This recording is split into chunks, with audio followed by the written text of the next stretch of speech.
Albrecht Dürer.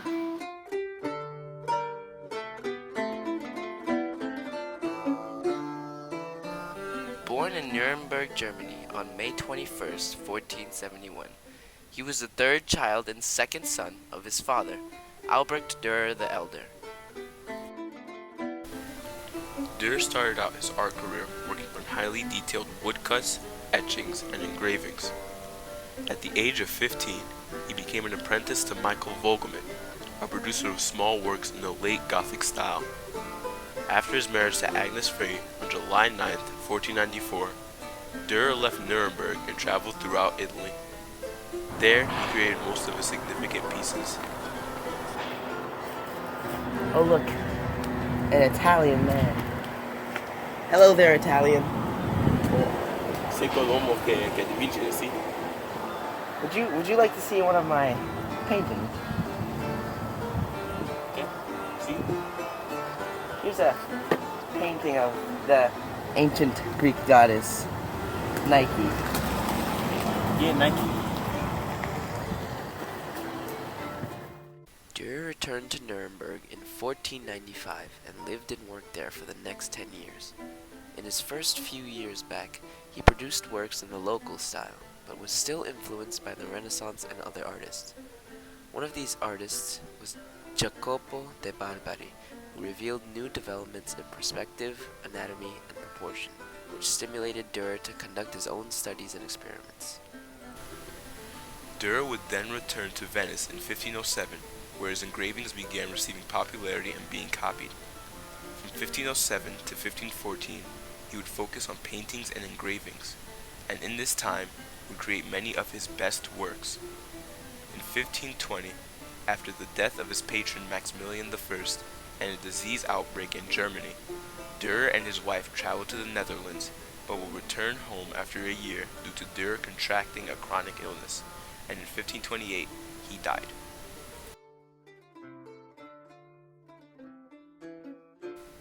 One of Dürer's earliest paintings was a self-portrait at the age of 28, painted in the year 1500. In this painting, Dürer makes himself look as if he were Jesus, which reveals that he believes that he and Jesus share similar qualities. He also has the same formal pose as Jesus. In the top left corner of the painting, Dürer places the year in which he painted the picture atop his signature. On the opposite side, Dürer places an inscription which reads, "Thus I, Albrecht Dürer of Nuremberg, made an image of myself, in appropriate colors, in my 28th year." Notice anything similar about the placement of these additions?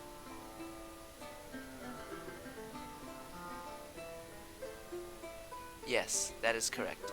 They are at the same level as his eyes. See, in this painting, Dürer may have been trying to manipulate the person looking at the painting to focus on his eyes and hands, the two tools which make him effective as a painter.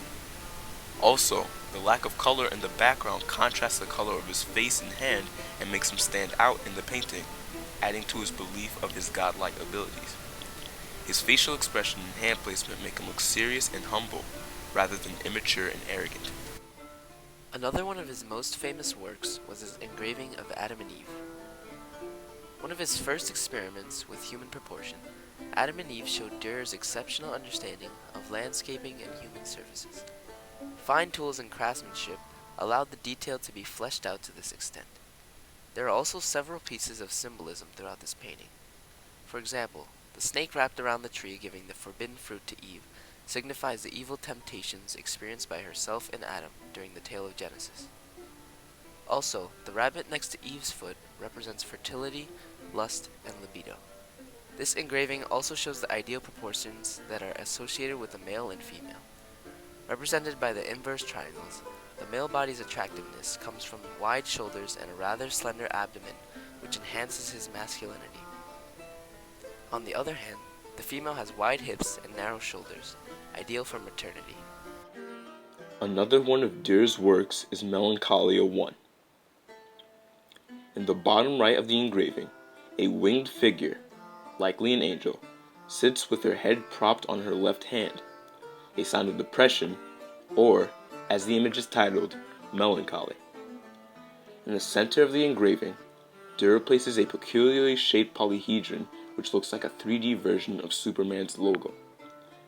On top of this, throughout the engraving, there are many other geometric figures and tools scattered about the main figure, such as the compass she holds in her right hand or the tools on the floor in front of her. The myriad of different mathematical objects in this print show Dürer's exceptional knowledge in geometry and engineering, the two skills which allowed him to be deemed a mathematician. There have been many interpretations of the meaning behind this engraving. Some people say that it represents the depressed nature of artists and art at this time, and others say it may simply have a hidden yet also flexible meaning. Nonetheless, Dürer's Melancholia was still one of his most iconic prints.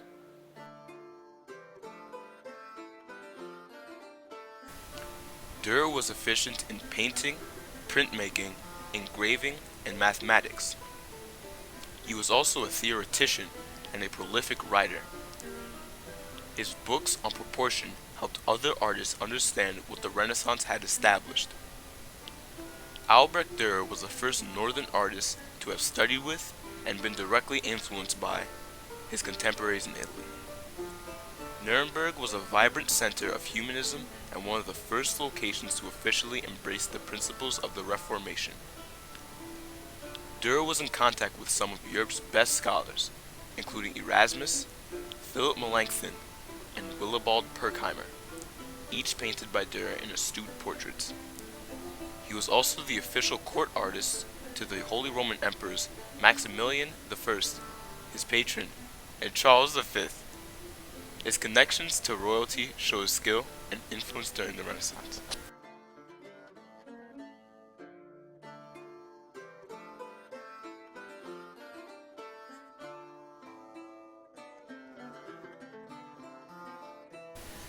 Dürer started out his art career working on highly detailed woodcuts, etchings,